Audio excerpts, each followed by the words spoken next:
Hi, everybody. I'm here with David Makovsky, who is a Ziegler Distinguished Fellow at the Washington Institute, also director of the Correct Project on Arab-Israel relations. David, good to see you. I know that you have devoted so much of your professional career to, U.S.-Israel relations. You worked in the White House, and also, of course, Israel-Palestinian relations. We're talking about what's happening right now with Israel's Parliament limiting the Supreme Court's ability to overturn decisions by the government ministers. Can I start? How serious is this from where you sit?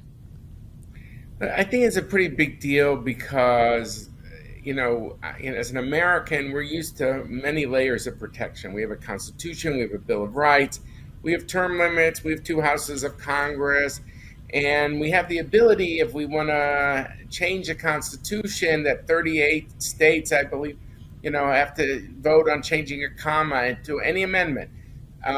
Israel doesn't have any of that. What it's had is been a very kind of fiercely independent judiciary to deal with any overreach of the executive authority, where most of the power really rests. And yes, there are three branches of government, but being that they're a parliamentary system, unlike our presidential system, they are, in America, Biden could be the president, and there could be the Senate and the House are Republicans. In Israel, and like in many parliaments, I should say, when the government falls in a no confidence vote, the parliament falls too.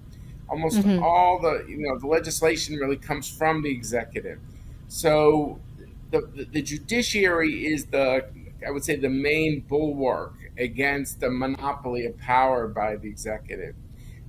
And like I said, it doesn't have these same protections. Israel has something called a basic law, which is like a constitution, but not precise because it's not completed, because they couldn't have done church and state. So, but what they never settled it was how many people would it take to overrule kind of, a regular law. And if they had a super majority, let's say, I don't know, 80, 90 out of 120, we wouldn't be watching the spectacle we're seeing. And I thought this is a ploy, sadly, to weaken the authority of the judiciary. The judiciary, and by the way, the judiciary is not immune from criticism. They're not, have they overreached on occasion? But I think that you use a scalpel, you don't use a sledgehammer. Yeah. And I think it's rough that, in America we know to define democracy is not just majoritarian. It's not just we have a slim majority in one place. It's about protections for minorities too. Well, and the So word I think reasonable, this was a right? big deal. What? Well, let me, this has been sort of an ongoing issue, of course, with Prime Minister Benjamin Netanyahu and this far-right coalition. How has the White House handled this, President Biden, from where, in your view? I think he's done a pretty good job. I mean, people always judge things by their result, of course. I think what he was able to do was to kind of thread a needle in these last several months, because he is this rare bird in Israel who, because he's been around for so long, has got, he met Golda Meir in 1973. There's no Israeli politician today that could say, as I said to Golda Meir in 1973. Right. So he's got this kind of, the publics in Israel, they love what they call the kishka, is a Yiddish phrase. Like, they love a guy who from the gut. Like, does he care about us in the gut? The gut. They want to know. So they think Biden does. And so what the needle he was trying to thread is to say, I love Israel. I've loved Israel all my life, but the Israel I love is one that's so, so connected to democratic tradition, and I think this move weakens you. So if you really love a friend, you have to tell them where they're off course, because you're going to make a change. You need consensus. This is about the rules of the game. It's not about a policy dispute. It's like, if I love baseball, so like if I was coming to Yankee Stadium, to play baseball, but the other team was coming to play football, it wouldn't work. I mean, you need consensus on the rules of the game. So I think Biden was able to say, I identify with the people of Israel. And he does very well in polls because sometimes presidents don't establish that kind of visceral bond with the public soul. And they're saying, he doesn't really like Israel. This guy is unique in that he has established that. So when he doesn't invite Bibi, people, the prime minister, which has never happened before, the prime minister comes in, usually goes right to Washington. Here, 7 months, he hasn't been there, and the president said publicly he's not going to be invited so soon. So what he's been able to do is he won the people of Israel, but he did beat the government of Israel. And the government, to me, was just, if I'd use the phrase, almost hell-bent on getting this done, because this prime minister is afraid of his more far-right, coalition partners, and he doesn't want to alienate them. I would argue they have nowhere else to go. They are not going to go with the center. There's no left in Israel. Right. It's only center or right. So, their options would have been limited, but he didn't want to alienate them. And the net effect was they pushed forward anyway. So I don't know if there's anything Biden can do, but what he was able to do was to distinguish between the people of Israel and the government of Israel. And that's not a small feat of his. Well, let's talk about what's next at this point. I mean, obviously there are protests going on, and let's talk about what on the ground in Israel, even the impact this is having on Palestinian relations. What concerns you? Well, look, in terms of what's next, we don't know the protests, as you say, do they intensify? I think that's likely. I mean, the pilots, are a big piece here. The Air Force pilots of the military. I mean, I was struck by when military officials routinely say in public now 60 to 70, 60 and 70% of all flights of Israel against Hezbollah or Iran and Syria and things like that are all done by reservists. So if a lot of the reservists walk off the job, it impairs Israel's ability. Maybe it doesn't impair it tomorrow morning, but if they're not trained, they can't fly. And they can't fly, then this impairs Israel's ability. And you don't want the wrong people to get the wrong ideas, like the Iranians and Hezbollah. So I am concerned about that. Then, where does this go kind of in terms of is there a standoff? Because the courts are now they're gonna rule on, is this a legal law or not? I mean, they've only disqualified very few laws over the last 25 years once they got new power. And, but anyway, of course, to their critics, any law they overturn is one too many.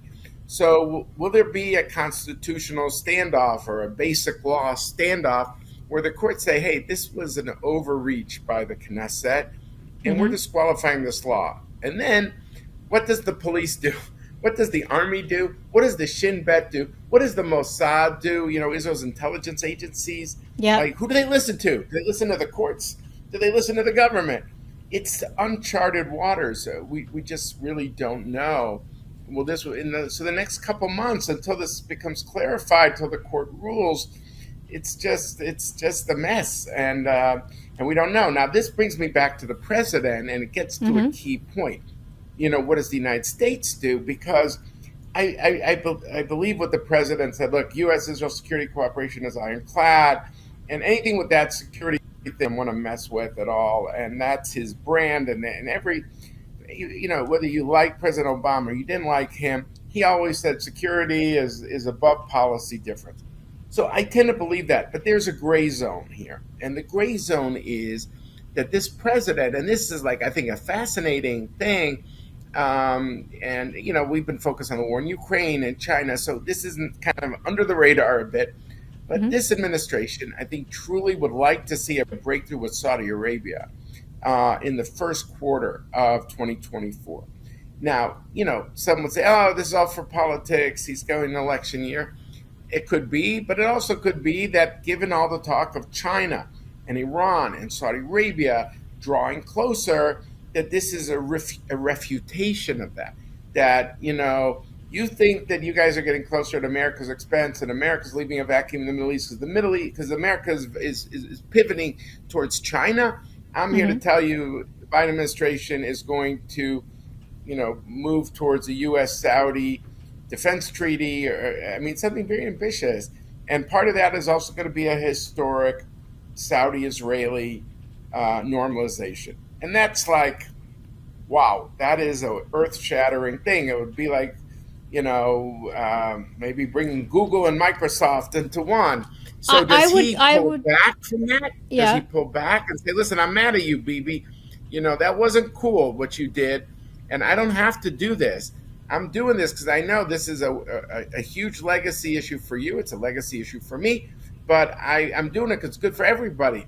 But you're not the flavor of the month. I'm not too pleased with what's going on over there after we had so many conversations over the phone, maybe not in person, but over the phone.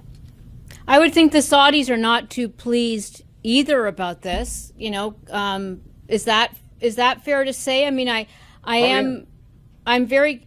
I guess one of the things that I'm very curious about from where you sit is the perceptions of Israel.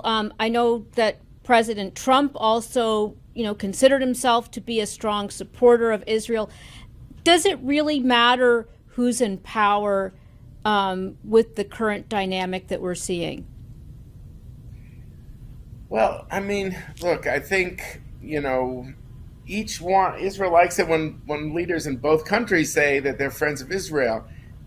So that's clear. I do think that on the Saudi issue, they've come around, even though people say, Bibi, he's close to the Republicans, which I think is true, but he's come around to a kind of an interesting kind of, you want to call it Nixon goes to China moment, Mm-hmm. that he feels that if it's a Democrat who does a breakthrough with Riyadh, that is likely to win more of the political spectrum in a Mm-hmm. way that if, a Democrat went to China, it would not have. But a Democrat who goes to Saudi Arabia, given all the question marks among, part of the Democratic base, he'll bring the Republican Party, but if he could bring some of the Democrats, that will make the difference, especially if they want something in Congress that requires 2/3 of the Senate.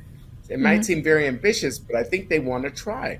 And so, in this upside down world, in a weird way, I think Bibi is very much rooting for President Biden. Like, you're the guy who can pull this off. It's unclear that a Republican can pull it off, given what the Saudis want a treaty. If they didn't want 2/3, it wouldn't matter maybe, but they do. And so it's an unusual situation that I mean, because the counter argument goes like this: Trump tells the Saudis, "Wait for me, wait till 2025. I'm coming. I'll give you a better deal than the Democrats." We hear these kind of rumors. We don't know if they're true. You always want to be very cautious. Unless you can't say. Mm-hmm. But I think what's happened is, from what we hear, the Saudi thinking has evolved to by saying is, wow, a Democrat who could do this, that will give us a much wider berth than we would get otherwise. And so I think that they don't want to give up on Biden so quickly at this time. And ditto for Israel. You think it doesn't really matter to them who's in charge in Washington since we're heading into an Well, no, I election think year? on the Saudi thing it does, like I said.